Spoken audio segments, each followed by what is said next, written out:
श्री शिवाय नमस्तुभ्यम। महाराज, आप सभी लोग जानते हैं कि खरमास शुरू हो चुका है और पूरे साल में सिर्फ यही एक ऐसा महीना होता है जो कि 2 सालों को एक दूसरे से जोड़ता है।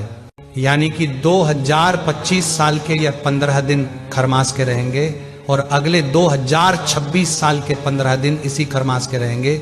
यानी कि यही खरमास का महीना हमारे 2 सालों को एक दूसरे से जोड़ रहा है और यही महीना हमारे जीवन में बहुत सारे परिवर्तन भी लाता है।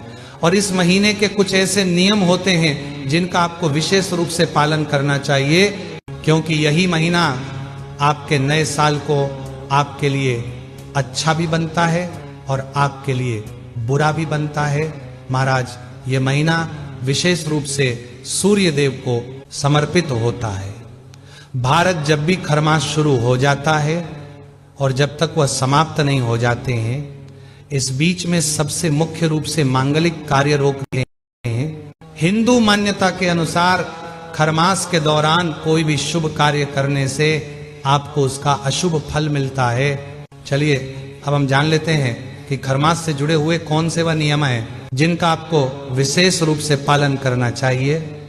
महाराज, खरमास के दौरान किसी भी व्यक्ति को किसी भी तरह के वाद विवाद में फंसने से बचना चाहिए, क्योंकि इस महीने में जो भी विवाद होते हैं वह कोई बड़ी आर्थिक समस्या या मानहानि का कारण भी बनते हैं। इसके बाद में खरमास के दौरान आपको लेन देन में सावधानी बरतनी चाहिए और इस महीने में आपको किसी को भी धन उधार नहीं देना चाहिए, क्योंकि इसे अशुभ माना जाता है। और इस महीने में जो भी जिसको धन उधार देता है उसको वापस लेने में आपके पसीने भी छूट जाते हैं। महाराज, इसके बाद में इस खरमास के 30 दिनों में आपको कोई भी मांगलिक कार्य नहीं करना चाहिए, जैसे शादी विवाह के कार्य, मुंडन, गृह प्रवेश या कोई भी शुभ कार्य आपको करने से बचना चाहिए।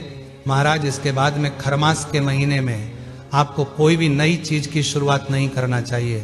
जैसे आप कोई भी नई दुकान, नया व्यापार, नया बिजनेस डालने का सोच रहे हैं तो आपको इस महीने में नहीं डालना चाहिए, वरना फिर आपको उसमें सफलता नहीं मिलती है या नुकसान बहुत होता है।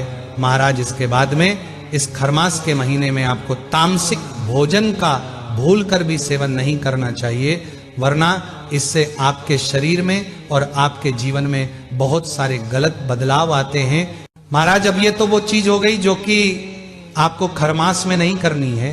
अब हम आपको वह बातें बता देते हैं जो कि आपको खरमास में विशेष रूप से करनी चाहिए।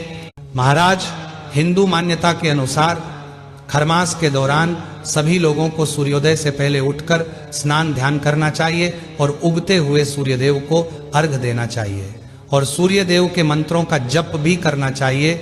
इसी के साथ में खरमास में आप लोगों को कुछ चीजों का दान जरूर करना चाहिए, जैसे चना, गुड़, चावल, काली तिल, कंबल, गर्म कपड़े या धन आदि का जैसी आपकी क्षमता हुआ वैसा आप दान कर सकते हैं। महाराज, इसके बाद में खरमास के दौरान आपको किसी भी तरह की सोना चांदी के खरीदारी, कपड़े या पार्टी फंक्शन से जुड़े हुए सामानों को बिल्कुल नहीं खरीदना चाहिए। महाराज, अब यहाँ पर एक बहुत बड़ा प्रश्न आता है कि क्या हम लोगों को खरमास के महीने में दाढ़ी या बाल कटवा सकते हैं, क्या नाखून काट सकते हैं या नहीं। महाराज, वैसे तो पूरा एक महीना कोई भी अपनी दाढ़ी या बाल कटवाए बिना नहीं रह सकता, पर इस महीने के नियम यही है कि आपको खरमास के महीने में अपनी दाढ़ी, बाल या नाखून काटने से बचना चाहिए, यानी कि नहीं काटना चाहिए। अगर आप ऐसा करते हैं तो इससे आपके शरीर का तेज नष्ट होता है।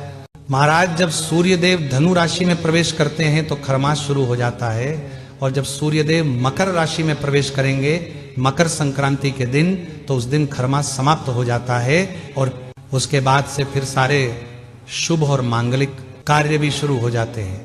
महाराज, अब सबसे महत्वपूर्ण चीज यह होती है कि खरमास के दौरान हमें तुलसी पूजा कैसे करनी है, क्योंकि सबसे जरूरी चीज यही होती है। खरमास के दौरान तुलसी पूजा की विधि बदल जाती है। महाराज, वैसे आपको इसमें ज्यादा टेंशन नहीं लेना है, बस खरमास के दौरान आपको प्रतिदिन सुबह जल्दी उठकर तुलसी जी की पूजन करनी है, उनको जल देना है और शाम के समय एक घी का दीपक जलाना है। खरमास के दौरान तुलसी माता को चूड़ी, बिंदी, सिंदूर, कुमकुम, मेहंदी या सुहाग की कोई भी सामग्री नहीं चढ़ाना चाहिए। ऐसी मान्यता है कि इस महीने में तुलसी जी का रूप थोड़ा उग्र माना जाता है, इसलिए साधारण से साधारण ही पूजा आपको खरमास में करनी चाहिए। महाराज इसके बाद में इस महीने में रविवार और एकादशी के दिन तुलसी जी की पत्ती नहीं तोड़नी चाहिए और द्वादशी के दिन भी नहीं तोड़नी चाहिए।